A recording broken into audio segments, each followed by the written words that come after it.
ഇന്ന് മുതൽ നമുക്ക് വേൾഡ് പൊളിറ്റിക്സിലെ പ്രധാനപ്പെട്ട സംഗതികളിലേക്ക് ഒന്ന് റൗണ്ട് അപ്പ് അടിക്കാം. ഏറ്റവും ആദ്യത്തത്, പഴയ US പ്രസിഡന്റ് ആയിട്ടുള്ള ഡൊണാൾഡ് ട്രംപ് വീണ്ടും പ്രസിഡന്റ് ആവാൻ ശ്രമം നടത്തുന്നതിന്റെ ഭാഗമായിട്ട് കുറച്ച് സ്റ്റേറ്റ്മെന്റും കാര്യങ്ങളൊക്കെ കൊണ്ടുവന്നിട്ടുണ്ട്.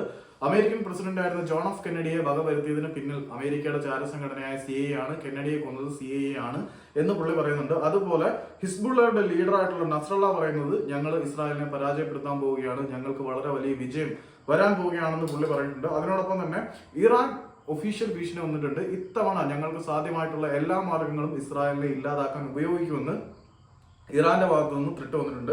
ഇത് കൂടാതെ ഡൊണാൾഡ് ട്രംപ് പറഞ്ഞിരിക്കുകയാണ്, റഷ്യയും ചൈനയും നോർത്ത് കൊറിയയും ഞങ്ങളുടെ ശത്രുക്കളായിരിക്കില്ല ഞാൻ വീണ്ടും അധികാരത്തിൽ വരികയാണെങ്കിൽ. കമ്മ്യൂണിസ്റ്റ് കൺട്രീസ് എന്ന നിലയിൽ ട്രംപിന്റെ പ്രധാനപ്പെട്ട ശത്രുക്കളായിട്ട് വിലയിരുത്തപ്പെട്ടിരുന്ന രാജ്യങ്ങളാണ് റഷ്യ, ചൈന, നോർത്ത് കൊറിയ. ഈ രാജ്യങ്ങളൊന്നും തന്റെ ശത്രുക്കളായിരിക്കില്ല, അമേരിക്കയുടെ ശത്രുക്കളായിരിക്കില്ല താൻ അധികാരത്തിൽ വരികയാണെങ്കിൽ എന്ന് ട്രംപ് പറഞ്ഞിട്ടുണ്ട്. പിന്നെ വേറൊരു സംഗതി, ഇസ്രായേലിന്റെ വാർഷിപ്പ് സ്പെയിൻ തങ്ങളുടെ രാജ്യത്ത് സ്റ്റോപ്പ് ചെയ്യാൻ അല്ലെങ്കിൽ തങ്ങളുടെ സമുദ്രാതിർത്തിയിൽ ആങ്കർ ഇടാൻ സമ്മതിക്കില്ല, അതിനുള്ള അനുമതി നിഷേധിച്ചിരുന്നു. അതേസമയം പതിവ് പോലെ പണ്ട് ഓപ്പറേഷൻ മ്യൂണിച്ചിന്റെ സമയത്ത് ഇസ്രായേലിന്റെ രക്ഷയ്ക്ക് വന്ന നമ്മുടെ മൊറോക്കോ ഇത്തവണയും അവരുടെ സഹായത്തിന് വന്നിട്ടുണ്ട്. സ്പെയിൻ നിങ്ങൾക്ക് വാർഷിപ്പ് ഡോക്ക് ചെയ്യാൻ അനുമതി തന്നില്ലെങ്കിൽ കുഴപ്പമില്ല, ഞങ്ങൾ നിങ്ങളെ സഹായിക്കാം എന്നാണ് മൊറോക്കോയുടെ വാദം. അപ്പൊ മൊറോക്കോ അവിടെ ഡോക്ക് ചെയ്യാനുള്ള അനുമതി കൊടുത്തിട്ടുണ്ട്. ഇതിനിടയിൽ റഷ്യൻ ഫിലോസഫർ ആയിരുന്ന അലക്സാണ്ടർ ഡോഗിൻ പറഞ്ഞിരിക്കുന്നത്, റഷ്യൻ പ്രസിഡന്റ് ആയിട്ടുള്ള വ്ളാദിമിർ പുടിനാണ് ഹിസ്ബുള്ളയ്ക്കും ഹൂത്തീസിനും ഇസ്രായേലിനെതിരെയുള്ള പോരാട്ടത്തിന് വേണ്ടിയിട്ടുള്ള ആയുധങ്ങൾ സൈലന്റ് ആയിട്ട് സപ്ലൈ ചെയ്തുകൊണ്ടിരിക്കുന്നതെന്നാണ്. ഇനി വേറൊരു സംഗതി നോർത്ത് കൊറിയയിൽ നിന്നാണ്. നോർത്ത് കൊറിയയിലെ ഒരാള് സൗത്ത് കൊറിയൻ ബാൻഡ് ആയിട്ടുള്ള K-പോപ്പിന്റെ മ്യൂസിക് ആസ്വദിച്ചതിന്റെ പേരിൽ പരസ്യമായിട്ട് അയാളെ വിചാരണ ചെയ്ത് വകവരുത്തി.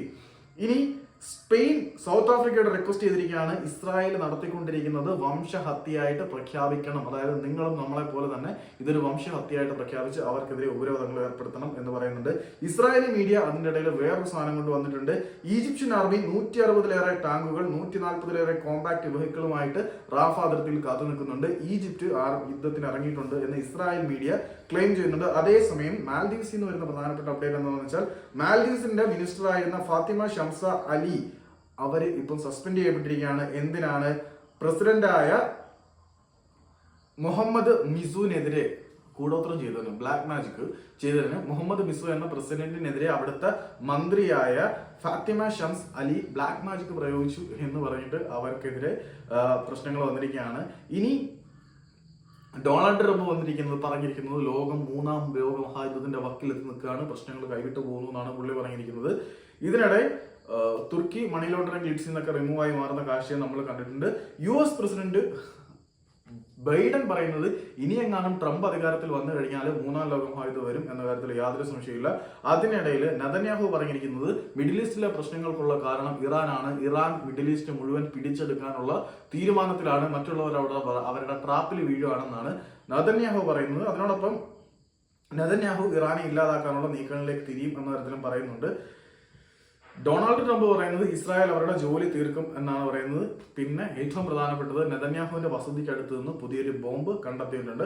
പിന്നെ ജോർജിയൻ പാർലമെന്റ് നമ്മുടെ LGBTQ റൈറ്റ്സ് എടുത്ത് കളയാനുള്ള തീരുമാനങ്ങൾ തീരുമാനിച്ചിട്ടുണ്ട്. അതായത് LGBTQ എന്ന് പറയുന്ന ഒരു ആളുകളുണ്ടല്ലോ, അവരുടെ എല്ലാ തരത്തിലുള്ള റിസർവേഷൻസും എടുത്തു കളഞ്ഞു, പഴയ നാടകങ്ങൾ മതി എന്നാണ് തീരുമാനം. പിന്നെ ഇസ്രായേൽ ലബനൻ ബോർഡറിലേക്ക് സാധനങ്ങൾ സപ്ലൈ ചെയ്ത് തുടങ്ങിയിട്ടുണ്ട്, മിലിറ്ററിയും കാര്യങ്ങളൊക്കെ അയച്ചു തുടങ്ങിയിട്ടുണ്ട്. ഇതിനിടയിൽ നോർത്ത് കൊറിയയും റഷ്യയും തമ്മിൽ നോൺ അഗ്രഷൻ പാക്ട് സൈൻ ചെയ്തത് 2 ദിവസം മുമ്പാണ്. പിന്നെ ഇത് പറഞ്ഞു വന്നപ്പം ഇതങ്ങ് പറഞ്ഞതാണ്. അവര് പരസ്പര സഹകരണത്തോടുകൂടി ബാക്കിയുള്ള കാര്യങ്ങളിലേക്ക് പോകുന്നുണ്ട്.